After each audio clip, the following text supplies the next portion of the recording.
The Killing Joke, Alan Moore, Ryan Hall, his father?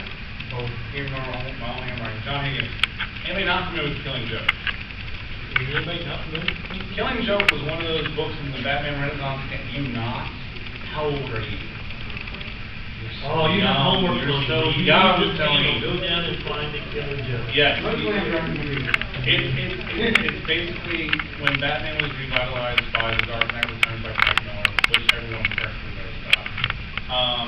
There's a one-shot by Alan Moore, and it's a simple story. Batman and the Joker. It's got some terrible things in it. I mean, it's got some terrible... Some great time story in the Joker's past. Yes, and great. But at the end, it throws people off because it's almost like the way it's written that Batman and Joker have an understanding. I won't give the ending away. No, we can't give the ending away. Well, I have a theory about the ending because it's supposed to be edited, and the true ending never You say they're gay, you're just going to be walking out. out. No. I can't say what happened. I can't say what happened because they know what doesn't happen. And if they know what doesn't happen, It sounds like a theoretical project. We know that happened, you happened, I know what happened. But now we're on your second topic. All right.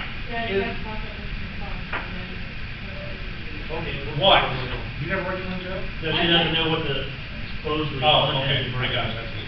Walk out right now. What the midget is sausage in the pillar. Lion, the Witch, and the Horse. Is anybody reading the current new comics in general? Okay. Is anybody looking forward to the conversion release? Have you heard about it? And have you heard about it? Are you looking forward to it? Not really. Why? Come on, Ted. I bet you we're going to be on the same way like you what the convergence is, Frank. Tell us what it is. Basically, DC's going to stop making comics. For 3 months. For 3 or 2 or 2 months. Yeah, because you have to move the outside country.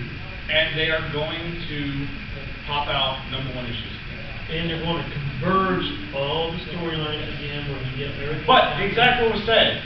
Again. Marvel, on the other hand, is doing the new Secret War, which everything leads into the Secret War. All the books in the Secret War, they do all in #1 again as well. So I throw this out there again. Is anybody even remotely excited about this? Because I'm not. Stop. No, I'm not actually excited about it. I'm excited about a couple possibilities that are coming out of conversion. There is a lot of talk that everything that has gone wrong with the Titans in the past 8 years, Teen Titans, will be corrected in conversion. They have been trying to fix that book, and Marvel's going to enjoy crediting. But isn't good writing a fix? Fix the book. But isn't good writing a fix? Yeah. I mean, that's what I'm saying. Why are you fixing the book? Just write good stories. But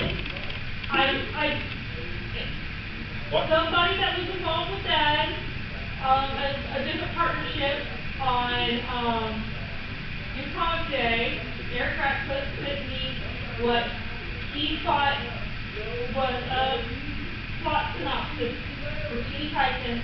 Well, I'll go on record right now that I think Eric Ratcliffe is an idiot.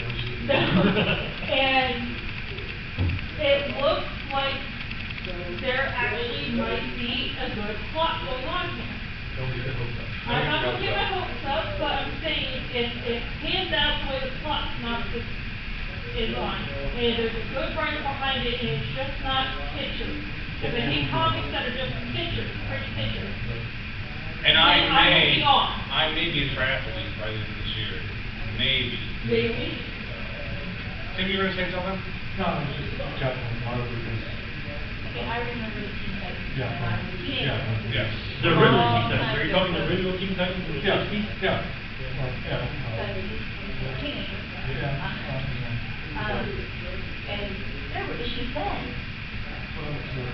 Yeah, the book, I don't think the book was really very good at all. And in my opinion, until Mark Wolfman was presented in the 80s. And then after that, there were some good issues in that. I like the last issue 44 of Dr. Light. I never read Teen Titans. Well, that's when more like you read. That's a good time for good marketing topics. Now, I'm going to throw out 3 examples here, and Frank, you can chime in, emails, chime in as well. I want to mention what I consider the most impressive consecutive running comics of the same creative team, that's the 12 issues long.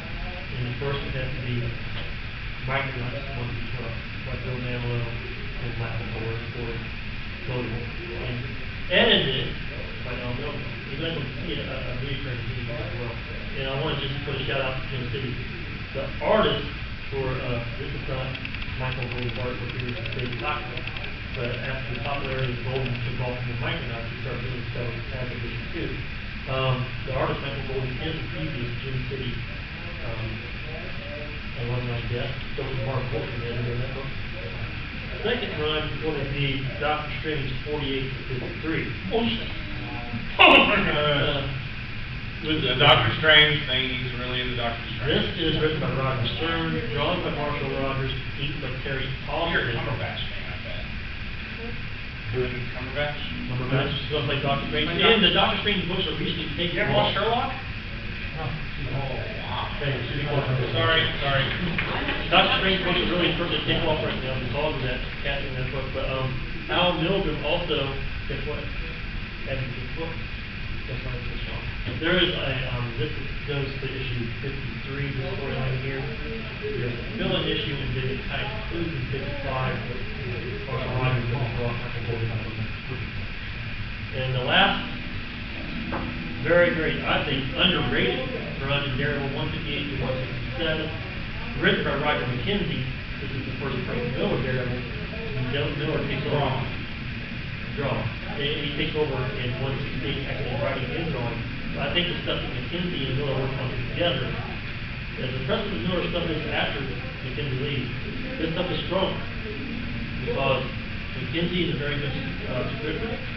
It allows Miller more time to actually illustrate the book.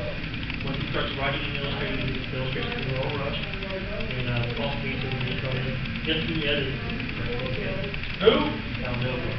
So let's see. Oh, it's now Milgrom thing. It's not, I didn't do it on purpose, but you can see the importance of good editing and great story arcs. So anybody else have any conceptions of editing story arcs like this? Great job. None? None favorite? 12 Any story arcs? Any favorite story arc? I'll start story. Peter David Holt to 345 was great. No, it's Well, of course, Farland, but you may not have a Farland fan. And Peter David, he's all right unless you get something signed for me. He's in a bad mood. So. awesome. Never meet you? I'm saying he's in a bad mood. I've actually heard people say he's an asshole. Well, I mean, that's neither here nor there because we all have our bad days. Oh, yeah. If your chick needs a That was what? your chick needs a That's that little stall for Julie Budgie name, right? There you go.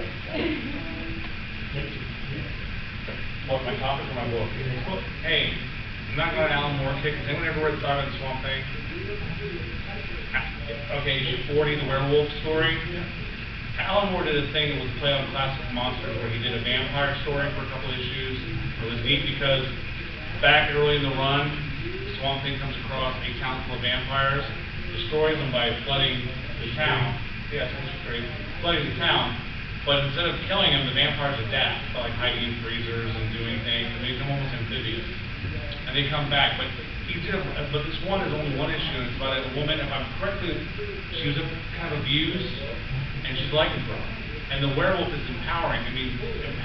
It's a very, very good story involving the fact that what she has to go through, you know, why she's the way she is, and the end result of it. And for Alan Moore, who worships a snake god, that's not an exaggeration. It's a very human story. Because Alan can go off in some very humanizing story, so I would recommend that. But then again, the whole Alan Moore run on Swamp Thing, you'd be a fool not to read it. No, if they were going to go downstairs in European and find Swamp Thing 40, Saga Swamp. how much do you think that would cost? No, it's come down. If anything, it's a couple $. If that. All these books are cheap. They're not. My thinking spotlight would be Incredible Hulk Annual number 7. Came out in December '78. Written by Roger Stern, drawn by John Byrne, inked by Bob Layton. Got them all signed that book right there, and it is edited by Bob Hall, which is the Western song last year. Right. Famous artists and champions and This features Angel and Iceman as guest appearances in here, freshman breakup league champions. And the villain is a Sentinel called the Master Mold. And it's very strong, well-written, well-drawn, one and done, pricey stuff downstairs, about 2-3 hours. If not, in one of the $1, yeah, $1 bets. Does he get a chance to pick it up? She's definitely, once again, buy the book, enjoy the story. You don't have to worry about finding collecting trade or picking up 6 more issues, find out what happened, all right here. Now, we have Batman and Superman somewhere off in the distance showing up. Okay? March 25th, 2016.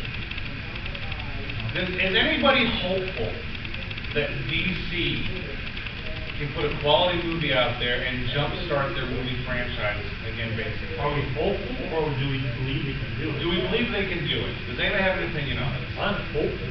I'm not saying I want it to. But do you think it's going to happen? I think it has too many problems. Why? Well, Doctor was successful, so they all everybody else going to do me a really shitty movie. Can we all agree that someone should tell DC, don't worry about trying to do what Marvel does, put a quality movie out there. But is it just me, or are they already putting too many freaking characters in this movie? Yeah, and it's too crowded. And I swear the formula is, the more characters in a movie, the worse the movie is. X-Men 3, Spider-Man 3, they all suck when there's more people in it. Well, this one's just the Yes. Avengers or DC, you know? Yes. It's just Justice League being increased in the franchise. And you know what, what's your name, sir? Vince Carter. All right, Vince, go ahead, sir. I think the movie will do well. I think the movie. Well, the interest's gonna be there. And so the franchise will go forward because I don't think the movie's gonna be good, but I think it's gonna make a lot of money. Well, the pairing those two characters alone will make a lot of money. Exactly. So it's a moneymaker. So the question, but do you think that the franchise will be successful? Yes, I think it will be. My concern, and I think it will be successful to a certain degree as well, but my concern is that the Marvel franchise, the Marvel properties, they launched their franchise on a very successful movie, Iron Man. DC's launching off of Man of Steel, which is nowhere near as successful or as good a film as Iron Man. So they're already starting out on a way bigger platform. And so I think they lose a little momentum. I have this conversation with Bill a lot, and I'll ask you guys Like every this. freaking day. Generally, if you take the best Marvel movie, and I won't even include the Avengers, because I never include the Avengers for the All right, best fact- Marvel movie is Captain America with a certain. I know what I'm saying. I never include the Avengers because of the fact that the Avengers has an unfair advantage that the story has been told all the way up to that movie, so it has to do nothing but to show, its end result of a story. Where other films, they develop. The Dark Knight's on, which is considered the best DC movie, The Dark Knight, by a lot of people.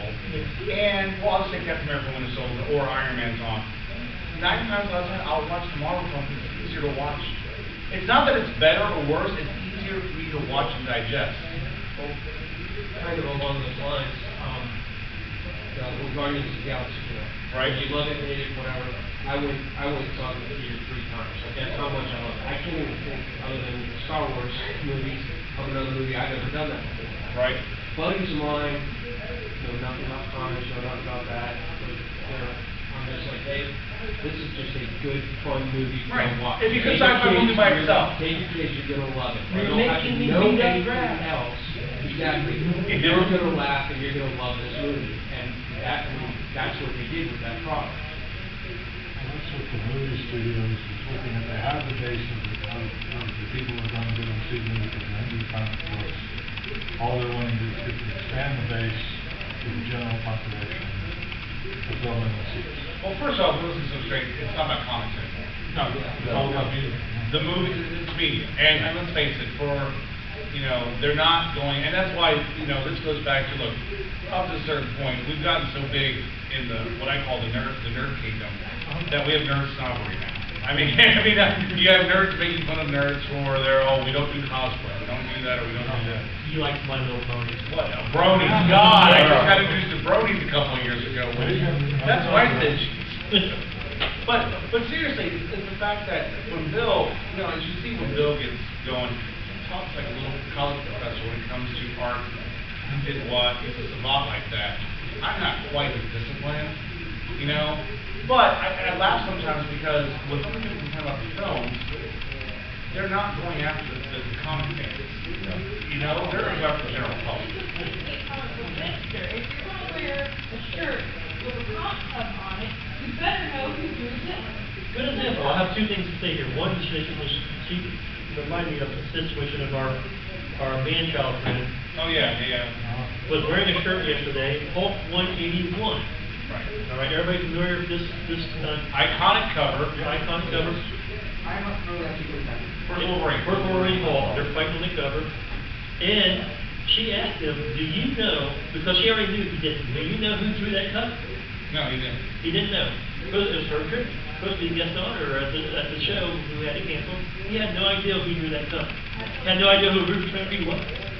Just thought it looked cool. He was gonna wear it. This gentleman wore a Black Sabbath t-shirt. And he listens to Barry Manilow. I bet you he knows. I bet you he knows a little bit about that album cover on that t-shirt right there. Who's the thing? What year did it come out? 1970. May? Is that correct? All right, and one song off of that. Any song off that album. There you go. See? Who wrote the song Believer? You know this, Ted. You know this, Ted. Don't lie, Ted. Thank you, hoser. You're the old hoser. One last thing about this Justice League or Batman Superman movies, the Batman movie. Not long ago, it was to be released in the same day as Captain America Civil War. And DC was said that we're going to stand firm on that. We're not moving it, even though Marvel booked that date that makes 3 years before them. We're releasing our movie the same day. Until Marvel announced Spider-Man is going to be in Captain America Civil War. And all of a sudden, that movie gets moved to March 25th. Yeah. Now, real quick, before Bill goes into his, act like yay or nay. As Batman, yes. Yes. Batman played a shark and jaws. There you go. Affleck played hard and wrong. He is gonna be. Vince, yay or nay? I'm gonna ask that. He's gonna be the only redeemable part. You know that, I'm not gonna ask you.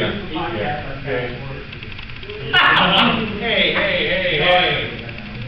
All right.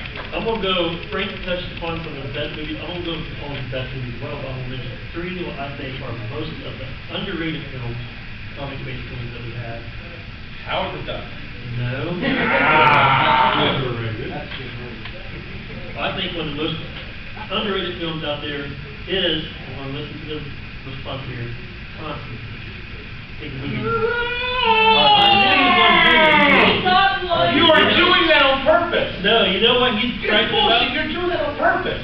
Because A, he's not blonde, and B, he's This not is British. geared He's not to get. bisexual, So it sucks. Wait a minute. This No, is geared to get a response. You can accept the fact that James Foster is now an astrophysicist, that Tony Stark created Ultron, and that Bucky fell off a train instead of a plane, but at the moment that Constantine is not blonde or British, It's not that. the movie was intelligent, the special effects was great, the cast was fantastic. Okay. Before you say anything, Agree or disagree? Agree or disagree? Oh, Lance, no, I Lance, said that movie. stop. I said that I want to address movie. this to you and your spawn over there. It is not having to do with how he looks. It's the fact that you can tell me that Keanu Reeves is remotely even John Constantine. Yes. Bullshit! For 2 hours I can. All right, what would Hey, you you do? the devil off the end? Have you even read the story? Yes. And you tell me it's comparable? It's awesome. It's better. Go with your second one. That's. How about the director's cut? Daredevil. Very underrated. The director cut Daredevil. Totally different movie. They have that movie all the hell to make a PG-13. They were left it rated R. The movie's fantastic. Agree or disagree? You mentioned that. Have you seen the director's cut? I have not seen the director's cut. Yeah, he threw me on this one too because Or you can probably buy it used for like $2 or $3. He swears up and down by it. Watch both of them. Watch the PG-13 version and then watch. What the hell, Rachel? The Who Coolio- cares about Coolio? Unfortunately, the Coolio subplot is incredible. This sounds like a damn Dr. Seuss. And You want the third one? the sad Yeah, what's the thing third is that one? they cut it all the hell between PG-13 and to have a mediocre sex scene in it. And you do not see Daredevil and Electric in it on, but implied. You know those two are bumping it, so. Oh my God, this totally got out of hand, this conversation. No, but it's so good. Keanu Reeves, Constantine, Daredevil, like a bumping ugly. Daredevil be a lawyer. This is not what we signed up Yeah. for this. What is your third one? Oh, this is a good one. The most, definitely belongs on the underrated films that nobody talks about, and everybody should be talking You about. say Ghost Rider Spirit of Vengeance, I will kill you. I was gonna say Watchmen. Why does that? I can agree with Because that. they press the end. No, there anything works. No one knew the characters. It's rated R, no one knew the characters. You guys know the characters? Has anybody read The Watchmen? I read it, I watched the movie, I think the movie probably went back in the '90s. You never read that? That's before, No, I that's haven't. the trend of John Stewart movies. Oh, you really? Yeah, my brother got me. You know, that's a funny point, though. Okay, so you read it after the movie, correct? What did you think What did you about think of it? Because a lot of people read the movies and read the book before they move it. So what do you think after you saw the movie and read the book?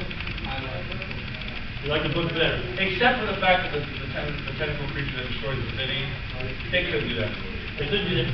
I think the political aspect of how they changed things made it work. You know what I'm saying? Like to have some big, fall down your city. If I would have went to the movie theater, I'm like, oh. And I thought the casting and characterization was dead on.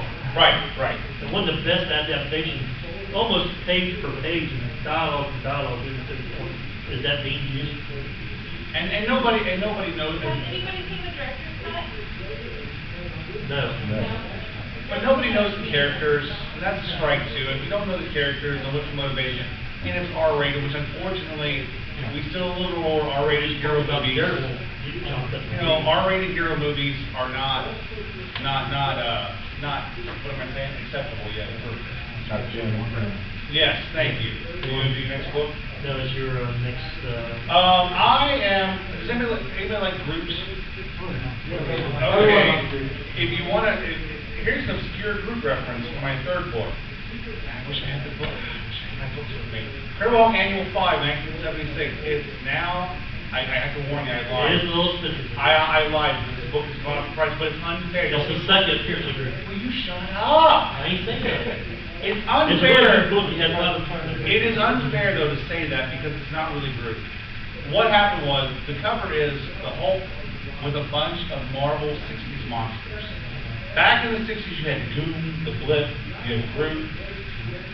Technically, what this is, it's not the actual Groot. It is a replica of Groot. But you know how the whole business goes.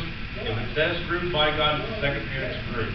And what happens is the Hulk fights, is attacked by all these 60s monsters, which is paying homage to like Where Monsters Dwell, all those books, and it turns out that it's staged by another villain called Zany, the Titan. Group came up to me. It doesn't matter, this is not Groot though. But it's not one of those upshots. No, it's not Groot because it was faked by the villain. I am Groot. So yeah, you're. No, but my thing is that it's a little misleading because it's not actually Groot. But it's a good read. It is a good read. And for them, and I just think my life, that book is That one's a little pricey. It goes anywhere from 15 to 50, depending upon who you. Do you really? Hang on. Yeah. Wherever they're working down, they're gonna be working more after Guardians 2. So. And guys, I'm gonna say something right now. I am actually, I've sold my collection twice. I collected comics I'll tell you, 2 times. strippers and cooking. But I want to say, there's nothing more disheartening